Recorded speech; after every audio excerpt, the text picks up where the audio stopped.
SRHचा खेळाडू Travis head याला कोरोनाची लागण। कोरोना झाल्यामुळे ट्रॅव्हिस हेड उर्वरित सामन्यांसाठी भारतामध्ये परतला नाही अशी माहिती। सिंगापूरमध्ये आठवड्यामध्ये 30% कोरोना रुग्णांची वाढ। हाँगकाँगमध्ये 10 आठवड्यात कोरोना रुग्णांच्या संख्येत 30 पट वाढ। जगभरातील निर्वासितांना सामावून घेण्यासाठी भारत धर्मशाळा नाही। तुमच्या देशात धोका असेल तर दुसऱ्या देशात जा। श्रीलंकन नागरिकांच्या याचिकेवर सुप्रीम कोर्टाची टिप्पणी। अमेरिकेचे माजी राष्ट्राध्यक्ष जो बायडन यांना प्रोस्टेट कॅन्सर।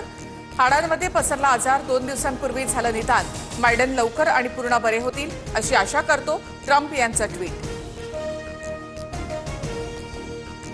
राहाता तालुक्यामध्ये वादळी वाऱ्यासह जोरदार पाऊस। वादळी वाऱ्यामुळे मोठ्या प्रमाणामध्ये घरांचे नुकसान तसंच झाडं कोसळल्यामुळे वाहनांचं देखील मोठ्या प्रमाणामध्ये नुकसान। पुण्यामधील स्वारगेट हडपसर वाघोली परिसरात वादळी वाऱ्यासह जोरदार पाऊस। पावसामुळे वाघोलीमध्ये सर्वत्र पाणी साचलं। सामान्यांचे हाल।